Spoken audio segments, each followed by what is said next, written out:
Hey friends and hello. Myself is Gauri Khanna. हमने अभी तक टी ब्लॉक इस केमिस्ट्री ई-लर्नर्स कोर्स कंप्लीट किया है। अब हम क्या करेंगे? अब हम थोड़ा बहुत आज के लेक्चर में कोऑर्डिनेशन कंपाउंड्स का अच्छे से इंट्रोडक्शन करेंगे। हमने अभी तक बहुत कुछ पढ़ा रखा है। मैंने अभी तक आपके लिए 68 वीडियोस अपलोड कर रख दिए हैं। आप उसे अच्छे से चेक करना। अगर आपको कोई दिक्कत हो तो कमेंट बॉक्स में कमेंट कर देना। चैनल को सब्सक्राइब जरूर कर देना क्योंकि मैं आपके लिए बहुत ज्यादा मेहनत कर रही हूँ एंड बहुत ही अच्छा खासा कंटेंट मैं आपके लिए प्रिपेयर कर रही हूँ। तो चलो इस मेरी मेहनत को थोड़ा सा अप्रिशिएट कर दीजिएगा। आप किस तरह से अप्रिशिएट कर सकते हो? आप इस वीडियो को लाइक कर सकते हो, शेयर भी कर सकते हो एंड चैनल को सब्सक्राइब भी कर सकते हो। Okay guys.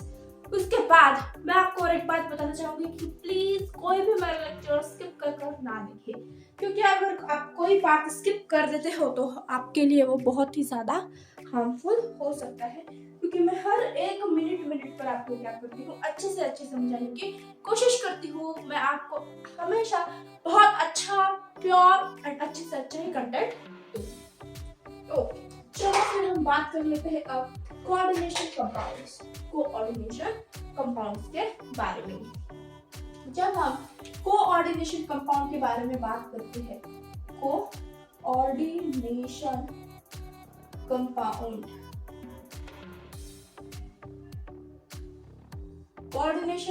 की अगर हम बात करें तो ये जो हमारा कोऑर्डिनेशन कंपाउंड है ये किस ग्रुप के एलिमेंट में फॉर्म करते हैं। तो हम कहें कि डी ब्लॉक एलिमेंट के पास क्या है, एक कैरेक्टरिस्टिक्स है, एक एबिलिटी है या फिर उसकी टेंडेंसी है कि वो कोऑर्डिनेशन कंपाउंड फॉर्म कर सकते हैं। कौन से? डी ब्लॉक एलिमेंट्स हमारे पास। अब डी ब्लॉक एलिमेंट्स क्यों? जब हमने डी ब्लॉक पढ़ा था तो मैंने आपको बताया था कि डी ब्लॉक में क्या है, वेरिएबिलिटी ऑफ ऑक्सीडेशन स्टेट है, variability of oxidation state.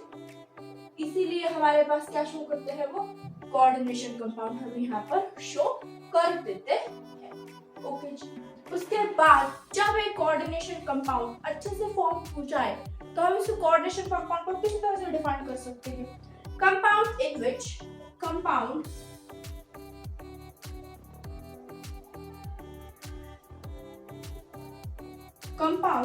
in which metal atom is bonded to anion or neutral atom, or the molecule by the coordinate bond,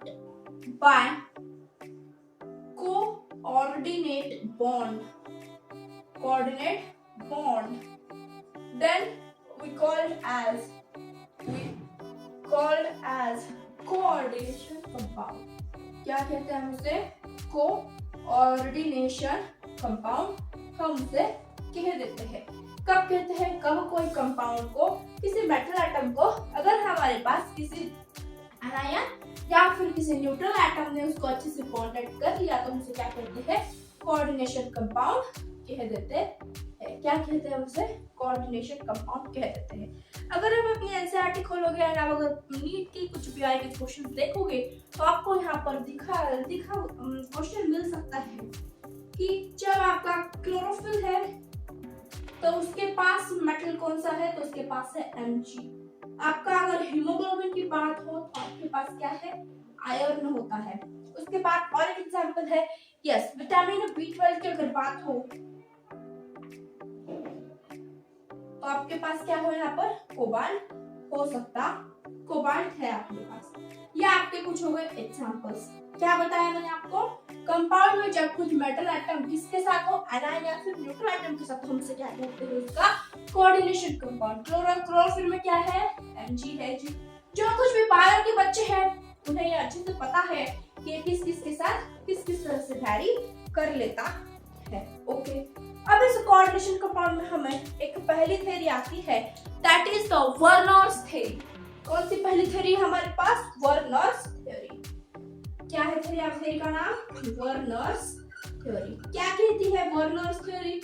अगर हम इस वर्नर्स थ्योरी की बात करें तो हमें ये बहुत अच्छे से एक्सप्लेन करती है। ये अगर हम बात करें तो एक कोऑर्डिनेशन कंपाउंड में पहली थ्योरी है जो कि साइंटिस्ट ने दी थी। साइंटिस्ट का नेम था, फर्स्ट साइंटिस्ट थे, फर्स्ट साइंटिस्ट जिन्होंने इस कोऑर्डिनेशन कंपाउंड को स्टडी किया था। कोऑर्डिनेशन वो कौन थे? वर्नर साहब थे हमारे। कौन थे जी? वो हमारे वर्नर साहब थे। ओके, अभी वर्नर साहब ने क्या किया था? फर्स्ट साइंटिस्ट ने जो कोऑर्डिनेशन कंपाउंड है उनसे रिलेटेड उन्होंने बातें की थी। अब इसमें कुछ पोस्टुलेट्स है हमारे पास वर्नर थ्योरी के। Some postulates of Werner theories are said by some Werners. That is the Werners ने कुछ क्या किए थे? हमारे पास पॉइंट्स दिए थे। उन पॉइंट्स को हम लिख लेते हैं। एक बार आप इसे अच्छे से लिख लो। क्या क्या बताया मैंने इसके इंट्रोडक्शन में, देख लो। कोऑर्डिनेशन कंपाउंड हम किसे कहते हैं? जो डी ब्लॉक एलिमेंट से कंपाउंड फॉर्म करता हो। क्यों करता है डी ब्लॉक एलिमेंट से? क्योंकि उसके पास क्या है? वेरिएबिलिटी ऑफ ऑक्सीडेशन स्टेट है। ओके, उसके बाद कोऑर्डिनेशन कंपाउंड की डेफिनेशन बताए आपको। क्या होती है? कंपाउंड में जो मेटल है, अगर वो मेटल एनायन या फिर न्यूट्रल एटम से बॉन्डिंग कर ले तो उसे क्या कहते हैं जी? कोऑर्डिनेशन कंपाउंड कह देते हैं। इसमें एग्जांपल्स क्या क्या है? अगर हम बात करें क्लोरोफिल की तो हमारे पास क्या आता है? Mg। हीमोग्लोबिन की बात करें तो Fe एंड विटामिन B12 की बात करें तो कोबाल्ट। उसके बाद क्या पढ़ा हमने? Werner theory. वर्नर थ्योरी ये क्या है? फर्स्ट साइंटिस्ट है जिन्होंने की कोऑर्डिनेशन कंपाउंड के बारे में कुछ बातें की थी, कुछ स्टडी की थी। ओके, उसके बाद हमें क्या पढ़ना है? Postulates of the Werner theory. इसके लिए आपको ये क्या करना होगा? अच्छे से नोट डाउन करना होगा। जो हमारे वर्नर साहब थे उन्होंने बताया कि जो कुछ भी हम ये देखते हैं उसमें दो वैलेंसी है, secondary valency and the primary valency. क्या क्या बताया उन्होंने? उसमें कितनी वैलेंसीज है? दो तरह की वैलेंसीज है, एक तो सेकेंडरी है एंड दूसरी क्या है हमारे पास? प्राइमरी वैलेंसी है। Okay ji,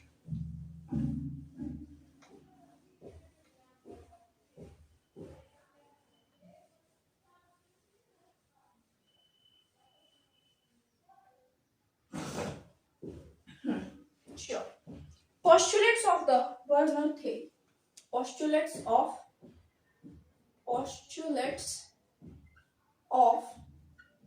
Werner theory. Postulates of the Werner theory. According to Werner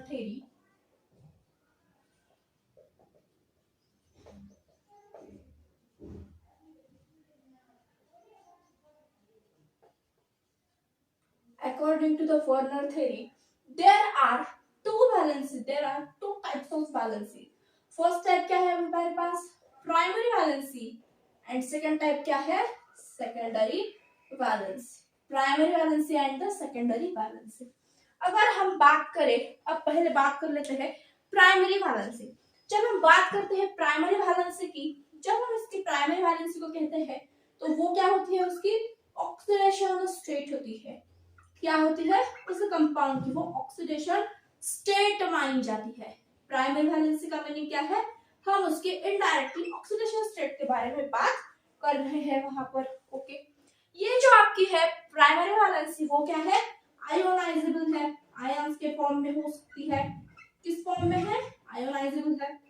okay, next point क्या हो सकता है?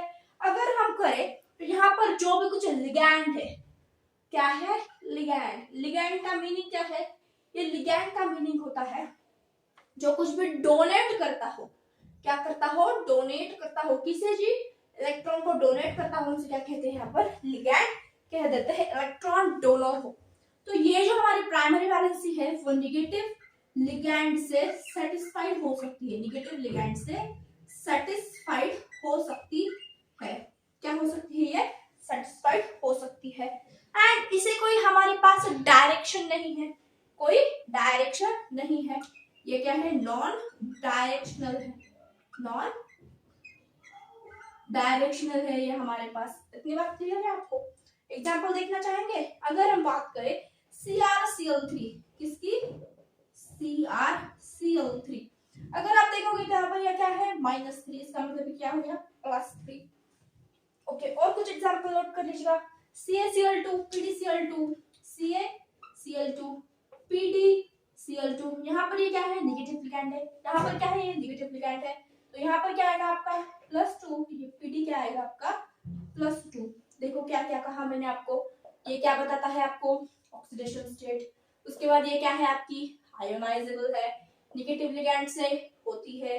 देखो मैं आपके साथ फील्ड की गंगा भी आपके साथ बह रही है। ये नॉन डायरेक्शनल है। नॉन डायरेक्शनल का मीनिंग क्या है, ये इससे कोई आपको किसी डायरेक्शन में है ये आपको पता नहीं चल रहा है। ओके जी। अब अगर हम बात करें सेकेंडरी वैलेंस की थी, ये जो आपकी सेकेंडरी वैलेंस है ये आपको क्या बताती है, उसका कोऑर्डिनेशन नंबर बताती है। क्या बताती है, उसका कोऑर्डिनेशन नंबर बताती है। कोऑर्डिनेशन नंबर यहाँ पर ही आपको क्या करती है, शो कर देती है। ओके। उसके बाद ये क्या है हमारे पास, नॉन आयोनाइजेबल है, नॉन आयोनाइजेबल है।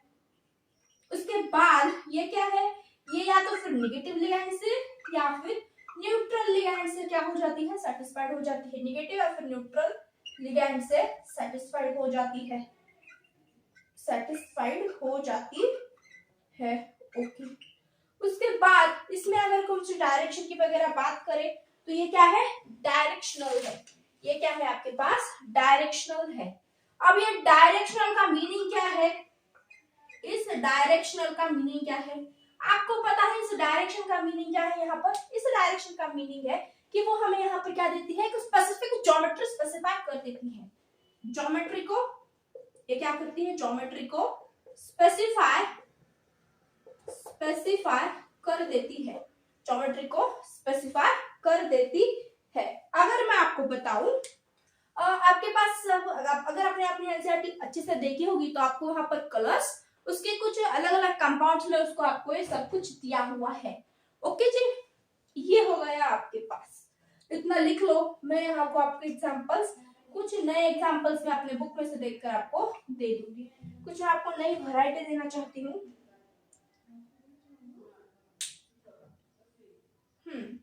यस, COCl3.6NH3, COCl3.6NH3 ये आपका फर्स्ट कंपाउंड है। उसके बाद में अगर बात करूं COCl3.5NH3, COCl3.4NH3 एंड उसके बाद आपके पास और एक आ जाता है COCl3.4NH3। अब मैम आप कहोगे कि मैम ने ये गलती से लिख दिया है। जब मैं आपको इसके कलर के बारे में बताऊंगी तो आपको ये बात ध्यान में आ जाएगी। ये जो दोनों है वो अच्छे से नोट डाउन कर लेना जी। जिसने मैंने क्या किया है, ब्लैक से आपको बॉर्डर करवा दी है। जो आपका पहला है वो आपके पास येलो कलर शो करता है, जो आपके पास सेकंड है वो आपके पास पर्पल कलर शो करता है। कौन सा कलर, पर्पल। ये जो तीसरा कंपाउंड है वो आपके पास क्या देता है, ग्रीन। कौन सा कलर है आपके पास इसका, ग्रीन। एंड ये जो सेम वाला फोर्थ है वो आपके पास क्या है, वो आपके पास एक वायलेट कलर का है। कौन से कलर का है, वायलेट कलर का। क्या आप मुझे बता दो, आप ग्रीन एंड वायलेट में कोई तो डिफरेंस है ना। यस, अगर हम कह दे कि इसके मॉलिक्यूलर फॉर्मूला सेम है तो हम उसे क्या कहते हैं, हम उसे आइसोमर्स कहते हैं। क्या कहते हैं उसे, आइसोमर्स। क्या है, ये दोनों एक दूसरे को क्या है, आइसोमर्स है। क्या है, ये एक दूसरे के ये आइसोमर्स कहलाते हैं। ओके, इतनी बात याद रखना। अब जब ये आइसोमर्स है तो इसमें से कुछ ना कुछ कोई ट्रांस होगा, कोई सिस होगा। कोई ट्रांस होगा तो कोई सिस होगा। ट्रांस कब होता है, जब चेयर की फॉर्म में वो फॉर्म करता है तब क्या होता है, वो ट्रांस। एंड सिस कब होता है, जब दोनों हाथ सेम हो तो क्या कहलाता है, सिस। एंड ट्रांस कब होता है, जब चेयर के फॉर्म का शेप बन जाए तो हम उसे क्या कह देते हैं, ट्रांसफॉर्म कह देते हैं। तो यहाँ पर जो आपका ये वाला ग्रीन वाला है वो आपके पास कौन सा फॉर्म है, उसका ट्रांसफॉर्म है। कौन सा फॉर्म है ये ग्रीन वाला आपके पास, ये उसका ट्रांसफॉर्म है। एंड ये जो वायलेट वाला है वो आपका कौन सा फॉर्म है, सिस फॉर्म है। तो पता चल गया आपको इसकी डायरेक्शन, इसकी ज्योमेट्री के बारे में आपको ये पता चल चुका है। इतना नोट डाउन कर लीजिएगा। बहुत ही ज्यादा मैंने आपको फील के साथ पढ़ाया है तो फील के साथ प्लीज इसे लाइक भी जरूर कर देना। यस, क्या क्या देखा, देखो वार्नर थ्योरी के ये क्या है, पोस्टुलेट्स है। According to the Werner theory valency का कितने दो टाइप्स है, दो टाइप्स है, primary valency and secondary valency. Primary valency को हम क्या कह देते हैं, उसकी ऑक्सीडेशन स्टेट। उसके बाद वो क्या है, आयोनाइजेबल है, आयंस में टूट सकती है। किस तरह से टूटेगी, ये देखो इसका एग्जांपल अगर चाहिए आपको तो Cr+3 Cl-3 इस तरह से क्या हो सकती है, ब्रेक डाउन हो सकती है। लेकिन यहाँ पर कोई कंपाउंड ब्रेक कभी नहीं हो पाएगा। तो क्या हो गया आपका नॉन आयनाइजेबल। ओके जी, नेगेटिव लिगैंड के साथ सेटिस्फाइड होती है वो भी बता दिया। देख लो एग्जांपल, नेगेटिव लिगैंड ही आया हुआ है, नॉन डायरेक्शन है, इसके आपको कोई डायरेक्शन पता नहीं चलेगी, डायरेक्शन पता नहीं चलेगी। ओके, उसके बाद आ जाते हैं सेकेंडरी वैलेंसी पर। सेकेंडरी वैलेंसी क्या है हमारे पास, कोऑर्डिनेशन कंपाउंड शो करती है। ओके जी मैम, ये क्या है, नॉन आयनाइजेबल है, ये कभी भी सेपरेट नहीं हो सकते। ये क्या है, या तो फिर न्यूट्रल से, ये नेचुरली आपका न्यूट्रल है, या तो फिर नेगेटिव लिगैंड से सैटिस्फाइड होती है। एंड सबसे इंपॉर्टेंट पॉइंट ये आपको क्या शो करता है, डायरेक्शन शो करता है। किस वे में डायरेक्शन शो करता है, ये आपको ज्योमेट्री बता करके, ट्रांस होगा या फिर सिस होगा। इस तरह से ये आपको पूरी वार्नर थ्योरी आपके सिलेबस में है, इधर नोट डाउन कर लो। यस, उसके बाद हमारे पास टर्म आती है दैट इज द कोऑर्डिनेशन पॉलीहाइड्रा। क्या टर्म आती है, कोऑर्डिनेशन पॉलीहाइड्रा। ओके जी, क्या टर्म है आपके पास, कोऑर्डिनेशन पॉलीहाइड्रा। जिस तरह से आपके एनसीईआरटी ने हर एक छोटा मोटा पॉइंट कवर किया है, हम उसी तरह से आपको हर एक छोटा मोटा पॉइंट भी एक्सप्लेन कर कर दे रहे हैं। तो आपका काम इतना है कि आप अच्छे से नोट डाउन करना, क्लास के बाद उसे अच्छे से सॉल्व करना एंड थोड़ी बार अपनी किसी भी एक रेफरेंस बुक से एमसीक्यू सॉल्व करने की आदत डाल दो।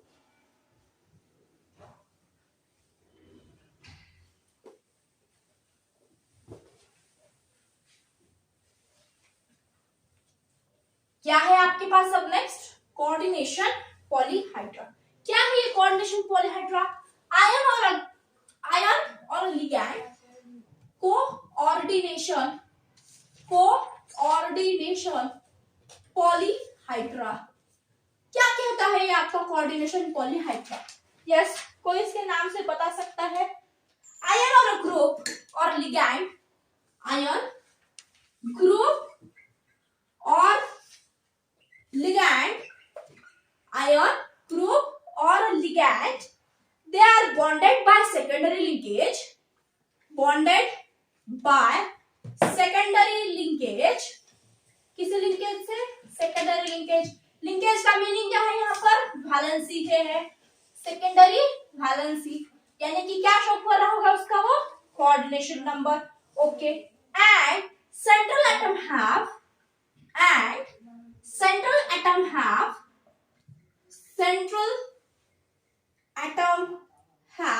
उसके सेंट्रल एटम के पास क्या एबिलिटी है, different special arrangement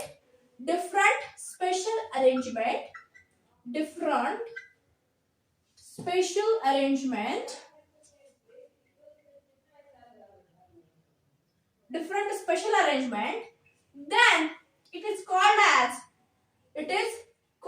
as coordination polyhydra। हम उसे क्या कहते हैं, कोऑर्डिनेशन पॉलीहाइड्रा कह देते हैं। ओके, आपके सिलेबस में क्या क्या है, टेट्रागोनल है, उसके बाद ऑक्टाहाइड्रल है, टेट्रागोनल, उसके बाद आपके पास क्या है, पेंटा ऑक्टाहाइड्रल है, पेंटागोनल नहीं आपको ऑक्टाहाइड्रल है। उसके बाद टेट्राहाइड्रल हो गया, ऑक्टाहाइड्रल हो गया, आपके पास एक स्क्वायर है, क्या है आपके पास, स्क्वायर पॉलीहाइड्रा है। ये क्या आपके पास, ये सारे के सारे पॉलीहाइड्रा। ये आपको इस तीन क्लासिफिकेशन में आपको पढ़ने हैं। कोई रट्टा नहीं मारेगा, कोई रट्टा मुझे यहाँ पर नहीं पसंद है, तो मैं आपको अच्छे से एक्सप्लेन करूंगी, आप वही एक्सप्लेनेशन अच्छे से अपने दिमाग में फिट कर लेना। ओके जी, अब जब टेट्राहाइड्रल पॉलीहाइड्रा की है तो मैं आपको अच्छा सा एग्जांपल दे देती हूँ, और दैट इज NiCO4। NiCO4 ये हो गया आपका। ऑक्टाहाइड्रल में क्या है आपके पास, CO3 NH36 CO3 NH36 plus 3 charge है उस पर। उसके बाद स्क्वायर में क्या है आपके पास, PtCl4 and minus of 4, PTCl4 minus of 4। इसका स्ट्रक्चर निकाल ले, क्या निकाल ले? चलो फिर अब क्या है, NiCO4, NiCO4 CO4 है आपके पास। ये आपका स्ट्रक्चर किस तरह में है देख लो, टेट्राहेड्रल। ये 1 2 3 4 कर लो सबको ज्वाइन। देखो आपको टेट्राहेड्रल में ही शो हो रहा होगा। यस, ये इस तरह से साइड है उसकी, ये इस तरह से साइड है। ओके, ये हो गया NiCO4। अब जो आपका ऑक्टाहाइड्रल है वो किस तरह से है, एक स्क्वायर है ऐसा मान लो। यहाँ पर आपका क्या है, कोबाल्ट है। क्या है जी, कोबाल्ट है। ओके, उसके बाद 1 2 3 4 5 6 ये आपके पास क्या हो गया है, उसका एक NH3 NH3 NH3 NH3 and NH3। ये आपके पास क्या हो गया, उसका एक ऑक्टाहेड्रल स्ट्रक्चर जी। क्लियर है इतना? यस, इसी तरह से वो फॉर्म होता है। स्क्वायर में तो बहुत ज्यादा इजी है, आपका सेंट्रल एटम एंड ये उसके 4 हाथ ऐसे समझ लो, Cl Cl Cl। इस तरह से आपका क्या है, ये स्क्वायर पॉलीहाइड्रा है। इसी तरह से इसके स्ट्रक्चर है। अब कोई बच्चा पूछेगा मैम हम इस तरह के स्ट्रक्चर किस तरह से याद करेंगे? जितना स्ट्रक्चर आपकी एनसीईआरटी में है उसके बाहर आपको स्ट्रक्चर नहीं आएगा।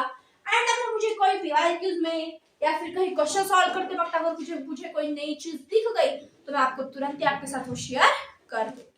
ओके गाइस, आई होप आपको आज का लेक्चर अच्छा लगा होगा। अगर आज का लेक्चर अच्छा लगा है तो चैनल को लाइक सब्सक्राइब तो बनता है भाई, क्योंकि बहुत ज्यादा मेहनत लग रही है आपके लिए ही। एंड मैं जितनी मेहनत कर रही हूँ उतनी ही मेहनत आपको भी करनी चाहिए आपके खुद के रिजल्ट्स के लिए। Thanks for watching, thanks for coming, and wish you very all the best for your great future. Thank you.